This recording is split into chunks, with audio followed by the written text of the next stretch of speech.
अस्सलामु अलैकुम वरहमतुल्लाहि वबरकातुहू नहमदुहू व नुसल्ली अला रसूलिहिल करीम अम्मा बाद फ़ाऊज़ु बिल्लाहि मिनश शैतानिर रजीम बिस्मिल्लाहिर रहमानिर रहीम। तकाबुल अदयान के तीसरे लेक्चर में खुश आमदीद। पहले दो लेक्चर्स में हमने तकाबुल अदयान का तारुफ़ पढ़ा, फिर हमने यहूदियत को देखा तफसीली तारुफ़, और फिर हमने एक लेक्चर में ईसाईयत का तारुफ़ देखा। आज के लेक्चर में इंशाअल्लाहुल अज़ीज़ जो तीसरा मशहूर मज़हब है वो है हिंदू मत, हम इसके बारे में जानेंगे।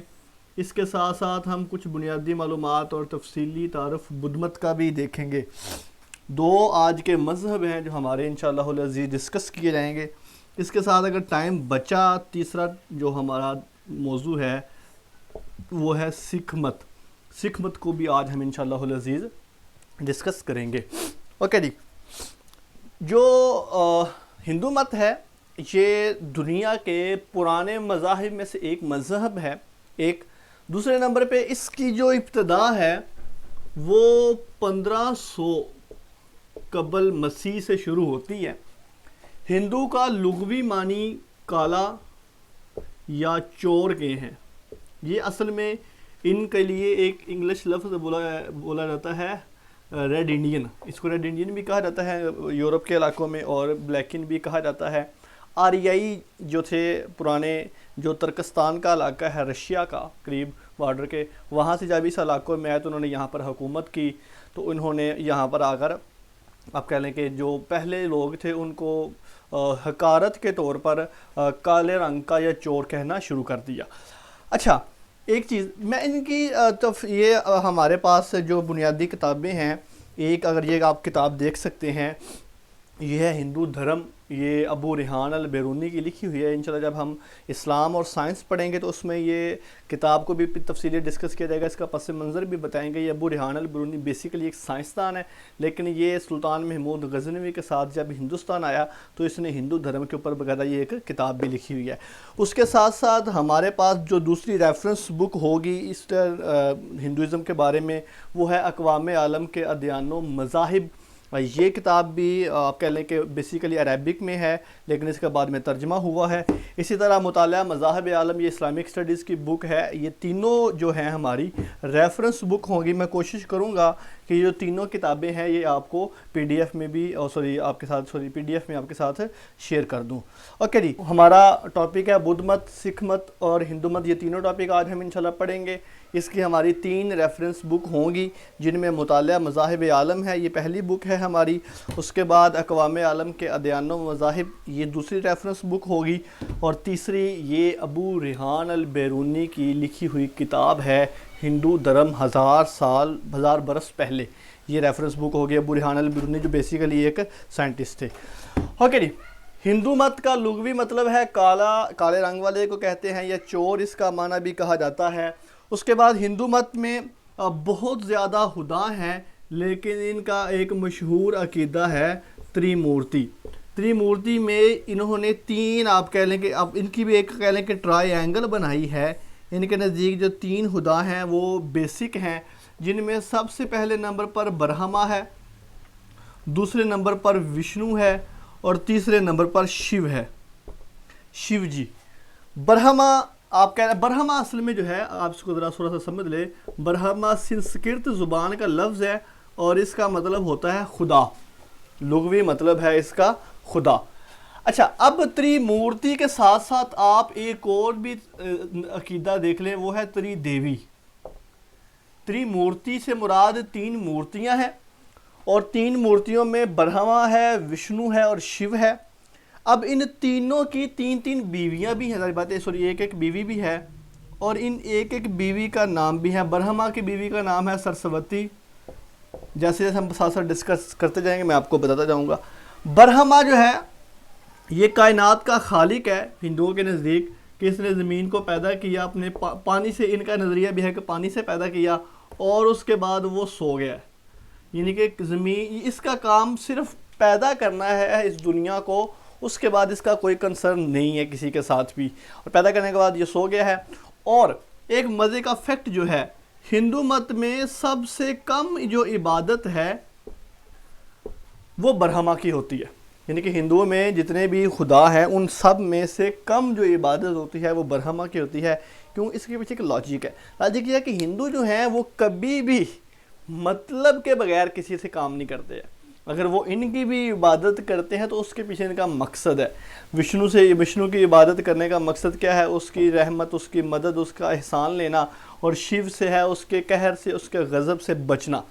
तो अब ब्रह्मा जो एक खुदा तो है लेकिन सोया हुआ है, उसकी इबादत करके क्या करना है?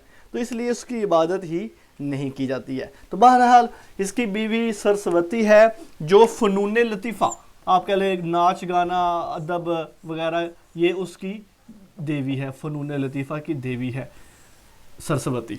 उसके बाद दूसरा जो मशहूर खुदा है आप कह लें त्रिमूर्ति का, वो है विष्णु। विष्णु आप कह लें कि खालिक तो नहीं है, लेकिन आप कह लें कि हकीकी खुदा इनका यही है। और ये अब तक 9 अवतार ले चुका है। यानी कि अवतार का मतलब है आप कह लें कि एक नया जन्म। यानी कि कह लें कि विष्णु जो है वो इस दुनिया का पैदा करने वाला तो नहीं है, लेकिन दुनिया की हिफाजत करना, दुनिया की देखभाल करना, लोगों की दुआएं सुनना, लोगों के काम पूरे करना, लोगों की हाजतें पूरी करना, और लोगों के कामों को आपने जो उसने आगे छोटे छोटे खुदा रखे हैं उनके सुपुर्द करना, ये विष्णु का काम है।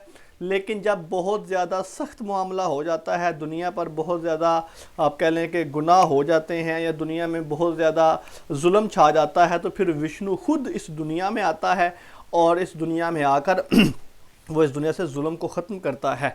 अभी तक हिंदुओं के मुताबिक 9 दफ़ा जो है विष्णु अवतार ले चुका है, जिसमें एक दफ़ा मछली की सूरत में आया, कोरम यानी कि कछुए की सूरत में आया, मछली की सूरत में, कछुए की सूरत में, कभी एक तीरंदाज की सूरत में, कभी एक नरसिंह कहते हैं कि ऐसा शख्स जिसका ऊपर वाला धड़ जो होता है वो शेर का होता है और नीचे वाला धड़ जो होता है वो इंसान का होता है, कभी इस सूरत में आता है। एक आखिरी अवतार है, इनके बारे में हिंदुओं की किताबों में लिखा हुआ है, और वो है कल्कि अवतार।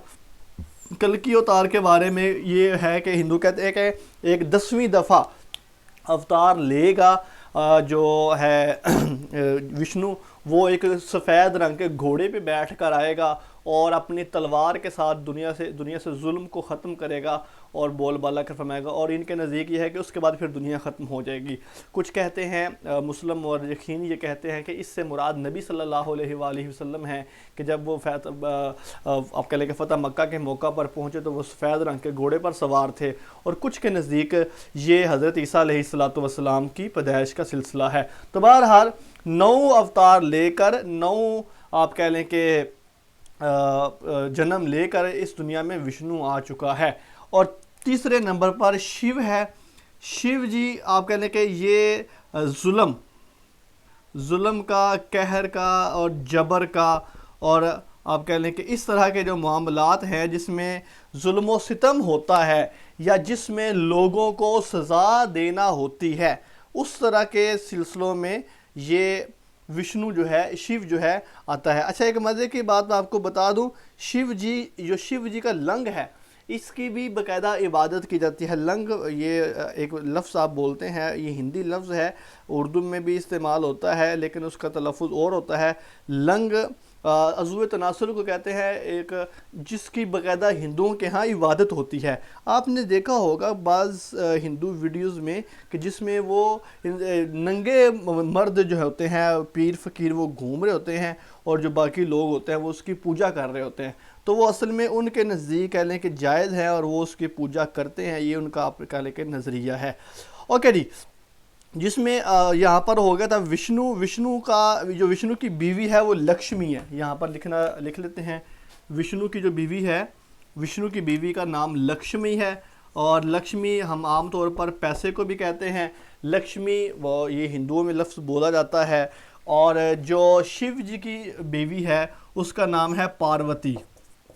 पार्वती भी इसको कहा जाता है, इसको दुर्गा माँ भी कहा जाता है, या इसको काली माता भी कहा जाता है। ये चूँकि अपने हस्बैंड के साथ ही होती है, जुल्म, जबर और कहर इस तरह के मामलात में ये बदला लेने के लिए होती है। तो शिव जी की इबादत की जाती है इनके जुल्म सितम, कहर से बचने के लिए, और विष्णु की इबादत की जाती है उसकी नेमतें हासिल करने के लिए। तो ये त्रिमूर्ति और त्रिदेवी का अकीदा है हिंदुओं के यहाँ, ये आपने जहन में रखना है। दोबारा एक दफ़ा सुन लें, त्रिमूर्ति तीन खुदा है, ब्रह्मा विष्णु शिव, तीनों की बीवियां हैं। ब्रह्मा की सरस्वती है, विष्णु की लक्ष्मी है, शिव की पार्वती है। तीनों में से ब्रह्मा खुदा जो है जो पैदा करने वाला है, ये पैदा करने के बाद फोत हो गया, सो गया है। विष्णु जो है नेकी का खुदा है, 9 दफ़ा आ चुका है, 10वीं दफ़ा भी आएगा। शिव जो है इसकी बीवी का नाम पार्वती है और ये जुल्म सितम कहर और जबर का खुदा है। ओके जी, ये था हिंदुओं का बुनियादी अकीदा। उसके बाद आ जाते हैं जी, अब इसमें आप कह लें कि हिंदुओं की और भी बहुत ज़्यादा खुदा हैं, जिसमें आप कह लें कि कहा जाता है कि जिस चीज़ से ये डरते हैं उस चीज़ को खुदा बना लिया जाता है, जिसमें गाय है, नाग है, पत्थर हैं और तरह की बड़ी बड़ी चीज़ें हैं जिनकी पूजा की जाती है। लेकिन हमारा कंसर्न बेसिक अकाइड्स के साथ है, एमसीक्यू स्टडी के साथ है। ओके जी, उसके बाद आ जाता है जी हिंदुओं का मजहबी अदब। हिंदुओं का जो मजहबी अदब है उसमें 4 चीज़ें हैं, जिसमें सबसे पहले नंबर पर वेद है, वेद के बाद उपनिषद है, उपनिषद के बाद भगवत गीता है, और भगवत गीता के बाद चौथे नंबर पर आप कह लें कि इनके रामायण है, नज़म रामायण जो मशहूर है, या पुराण है, पुराणों में लिखा हुआ है। ओके जी, ये चारों चीज़ें मजहबी अदब हैं और इसके बारे में क्वेश्चंस भी आते हैं। बेसिक जो इम्पॉर्टेंट कह लें कि मोटी मोटी बातें हैं वो मैं आपके साथ जस्ट डिस्कस करने लगा हूँ। वेद, आम तौर पर 4 वेद मशहूर हैं। सबसे पहले नंबर पर ऋग्वेद है, फिर यजुर्वेद है, फिर अथुर्वेद है और फिर सामवेद है। ये 4 मशहूर इनके वेद हैं।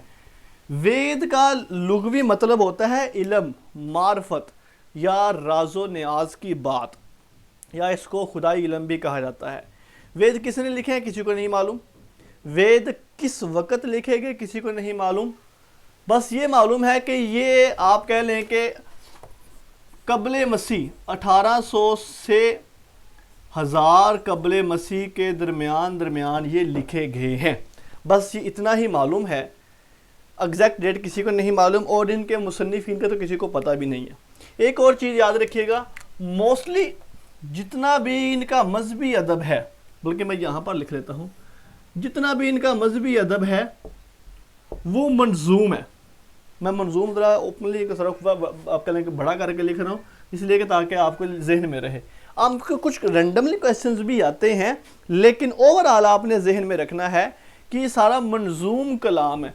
मंजूम कलाम क्या होता है? नज़मिया कलाम, यानी कि जिसमें बात को और शायरी की सूरत में, पोइट्री की सूरत में बयान किया जाता है, उसको मंजूम कलाम कहा जाता है। ओके जी, सबसे पुराना है ऋग्वेद, उसके बाद है यजुर्वेद, फिर उसके बाद अथर्ववेद, फिर उसके बाद सामवेद है। ओके जी, ऋग्वेद, ऋग्वेद, इसमें आगे फिर पूरी तफसील है, किसमें कितनी नज़में हैं, किसनी क्या क्या चीज़ें हैं वगैरह वगैरह, लेकिन मैं बस आपको बेसिक चीज़ें बता देता हूँ। ऋग्वेद में 10 कुतब हैं, 1000 नज़में हैं। यजुर्वेद में नज़म और नसर दोनों हैं। अथर्ववेद में जो मंत्र, जादू, टूने टोटके हैं, और ये मैं आपको बता दूँ, यहाँ पर है जो है ये जादू वगैरह है, जादू, मंत्र, टूने टोटके, ये है। ऋग्वेद में खुदाओं की तारीफ है। यजुर्वेद जो है ये ऋग्वेद का खुलासा है, और सामवेद जो है ये एक मुतरन्नम वेद है। और ये एमसीक्यूज़ भी आया हुआ है, याद रखिएगा, ये बड़ा इंपॉर्टेंट एमसीक्यूज़ है, इसको नोट भी कर लें, अलग से अपने पास भी लिख के रख लें कि कौन सा वेद है जो ईसाइयों के यहाँ, हिंदुओं के यहाँ मुतरन्नम वेद है। तो मुतरन्नम वेद जो है वो सामवेद है, ये आपने बात क्लियर रखनी है। ऋग्वेद में खुदाओं की तारीफ़ की गई है, यजुर्वेद में ऋग्वेद का ही खुलासा लिखा गया है, उसी को शॉर्ट करके लिखा गया है। अथर्ववेद में जादू, मंत्र, टूने टोटके और इस तरह के बातें बताई गई हैं जो दूसरों को काबू करने के लिए, जिन्नात से आप कह लें कि बुरी बलाओं से पनाह मांगने के लिए हैं। और सामवेद एक मुतरन्नम वेद है जिसमें आप कह लें कि सारे मामलात दुनियावी के बारे में डिस्कस किए जाते हैं। ओके जी, ये तो थे उनके 4 मशहूर वेद। अच्छा, उसके बाद है उपनिषद। उपनिषद का आप कह लें कि ये उनका फ़िक़ही अदब है, फ़िक़ही लिटरेचर आप इसको कह लें। जिस तरह के कल हमने पढ़ा कि ईसाइयों की जो किताब है वो तौरात है, सॉरी यहूदियों की, लेकिन जो उनका फ़िक़ही लिटरेचर है उसको तालमूद कहा जाता है। अब वो क्या है, वो तौरात की तशरीह है। इसी तरह वेद की जो तशरीह है या वेद का जो डिस्कशन पॉइंट्स हैं, आगे उसकी एक्सप्लेनेशन है, वो उपनिषद में की गई है। उपनिषद, वैसे उपनिषद ये 3 लफ्ज़ हैं, यहाँ पर मैं लिख देता हूँ। उप का मतलब होता है करीब होना, नी का मतलब होता है मुतवज्जे होना, और शुद्ध का मतलब होता है सुनना ध्यान से। उपनिषद का मतलब होता है मुतवज्जे होना और पास होकर ध्यान से सुनना, उपनिषद का लुग़वी मतलब है। और इसका इस्तिलाही मतलब ये हुआ कि राज़ो न्याज की बातें करना और ध्यान से सुनना। आप कह लें कि उपनिषद में क्या है, उपनिषद हिंदुओं का इल्मुल कलाम समझ लें, इसको इल्मुल कलाम समझ लें, या हिंदुओं का तसव्वुफ़ समझ लें। जो तसव्वुफ़ की बातें हैं ना, जितनी भी सूफीज़म की बातें हैं, वो सारी की सारी उपनिषद में की गई हैं। कायनात क्या है, दुनिया क्या है, असल क्या है, पानी है, रूह जिस्म क्या है, ये तसव्वुफ़ की बातें होती हैं। जिनसे छोटी सी एग्जांपल लेता हूँ, मिसाल के तौर पे खेती बाड़ी करते हैं। खेती बाड़ी में क्या होता है, एक छोटा सा बीज लेते हैं और उस बीज को ज़मीन में दफना देते हैं। बीज ज़मीन में दफन हो गया, उसके बाद एक छोटा सा पौधा निकलता है, फिर वो मजबूत होता है, फिर उसके अंदर से 700 तक दाने निकलते हैं। सवाल ये है, जो पहला दाना था वो किधर गया? अब ये बड़ा क्वेश्चन है। एक दुनिया किस चीज़ से बनी है? कायनात से बनी है, पानी से बनी है। पानी को किसने बनाया? रूह क्या है?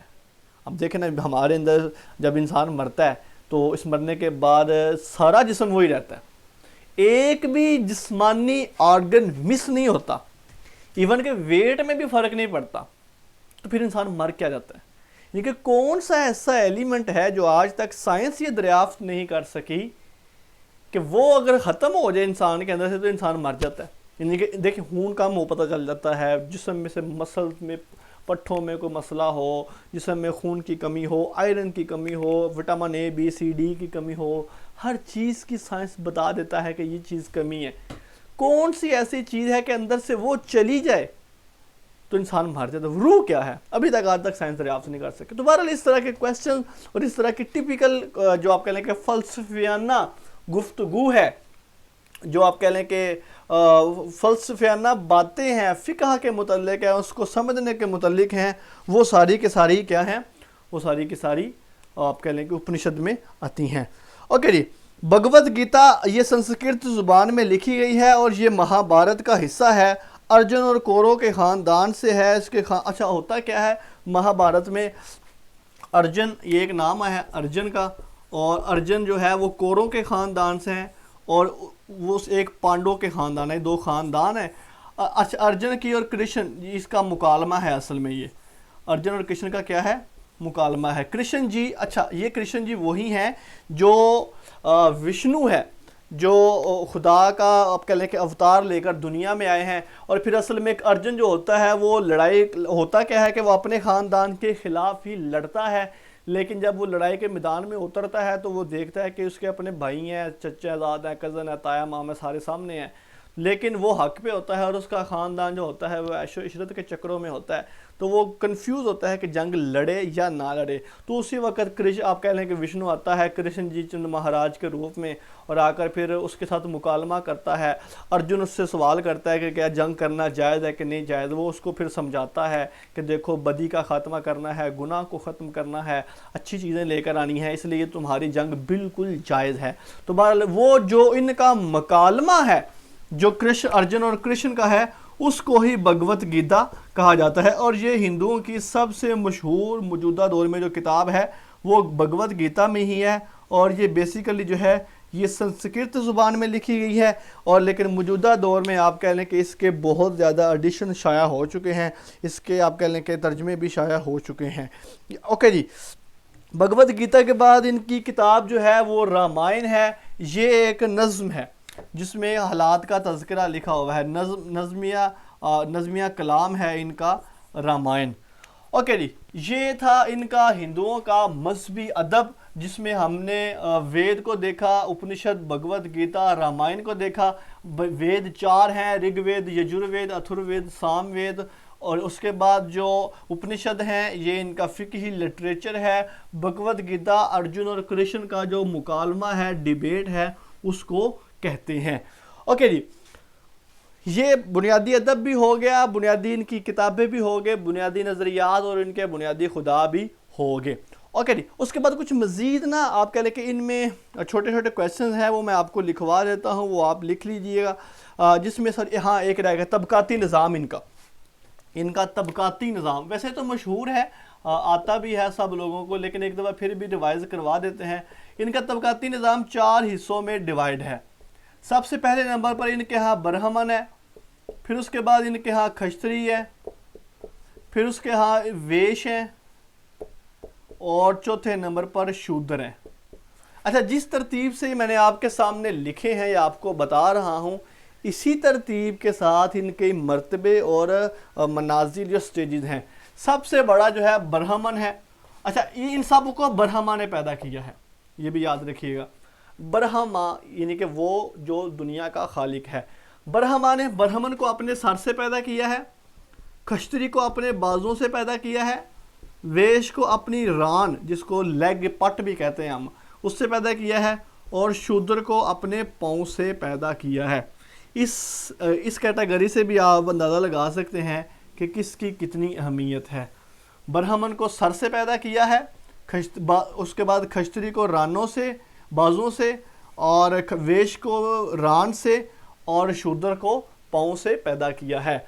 ब्राह्मण का काम जो है वो मजहबी इबादत है, यानी कि जो मजहबी अजारा दरी है वो दुनिया में, जिस तरह के कई ऐसे मज़ाहिब हैं जिसमें, अच्छा याद रखिएगा, जब मज़हब की अजारा दरी किसी एक तबके तक मखसूस कर दी जाए तो मज़हब को बहुत ज़्यादा नुकसान होता है। क्रिश्चियनिटी में देख लें आप, क्रिश्चियनिटी में एक वक्त था कि सिर्फ पापा आज़म जो था, पोप आज़म जो था, वही बाइबल पढ़ सकता था, और इस मजहबी अजारा दरी ने उस वक्त के मुआशरे को बहुत ज़्यादा नुकसान पहुँचाया। आज भी कई ऐसे लोग हैं जो मजहबी ठेकेदार बने रहते हैं, एक चीज़। दूसरे नंबर पे आज भी कैसे लोग, बल्कि कई एक देर तक कुरान पाक का तर्जुमा करना लोग गुनाह समझते थे, और जो लोग कुरान का तर्जुमा पढ़ते थे या करते थे उन पर कुफर के फतवे लगाए जाते थे। उसके पीछे लॉजिक जो उनका नज़रिया था है जी कुरान पाक अल्लाह का कलाम है, हम इसके हक़ में नहीं हैं, या हम इसकी इस्तात नहीं रखते कि इसका तर्जुमा कर सकें। लेकिन फिर जब ट्रेंड शुरू हुआ शाह वलीउल्लाह के मुहद्दिस देहलवी के बाद, फिर लोगों ने तर्जुमा करना शुरू किया, और फिर लोगों को समझना शुरू आया, तो फिर कई तरह के मसले हल हुए। तो बहरहाल मजहबी अजारादरी एक अलग टॉपिक है, उस पर भी हम इंशाल्लाह डिस्कस करेंगे। ओके जी, ब्राह्मण जो है ये मजहबी इबादत करता है, इसका काम सिर्फ मजहब का ही अमल करना होता है। खश्तरी जो है इसको बाजों से पैदा किया, और इसका काम हुकूमत करना है। वेश जो है रान से पैदा किया गया, और इसका काम जो है ये ज़रात या आप कह लें कि बिज़नेस करना है, और ये खिदमत करने के लिए पैदा हुआ है। ओके जी, मेरे ख्याल से जस्ट 1 मिनट ठहरिएगा।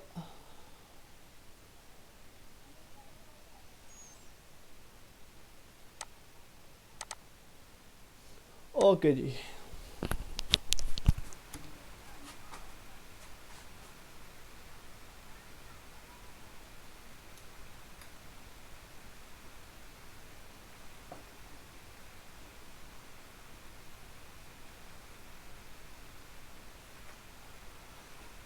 ओके क्लास, मुझे बताइएगा ज़रा आवाज़ ठीक आ रही है, कोई इशू तो नहीं आ रहा आपको?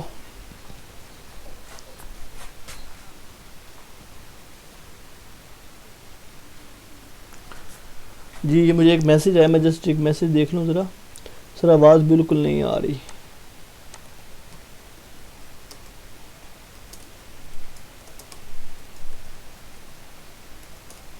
ये इंशाल्लाह ना कुछ दिनों तक एक पॉसिबल है, आपकी क्लास का शेड्यूल टाइम जो है वो इंशाल्लाह चेंज कर दिया जाएगा, तो फिर आपको इस तरह के प्रॉब्लम नहीं होंगे इंशाल्लाह। ओके जी, ओके जी, तो ये मैंने आपके सामने आप कह लें कि एक ड्रॉ किया है स्केच। ब्रह्मी जो हिंदुओं का निज़ाम है, ब्रह्मा ने, मैं यहाँ पे लिख देता हूँ, ब्रह्मा ने पैदा किया। ओके जी, तो तबकाती निज़ाम में 4 हैं, ब्राह्मण है, क्षत्रिय है, वैश्य है और शूद्र है। ब्राह्मण को ब्रह्मा ने अपने सर से पैदा किया, क्षत्रिय को बाजुओं से पैदा किया, और उसके बाद वैश्य को रानों से पैदा किया और शूद्र को अपने पाँव से पैदा किया है। ये इनका 4 किस्म का तबकाती निज़ाम है।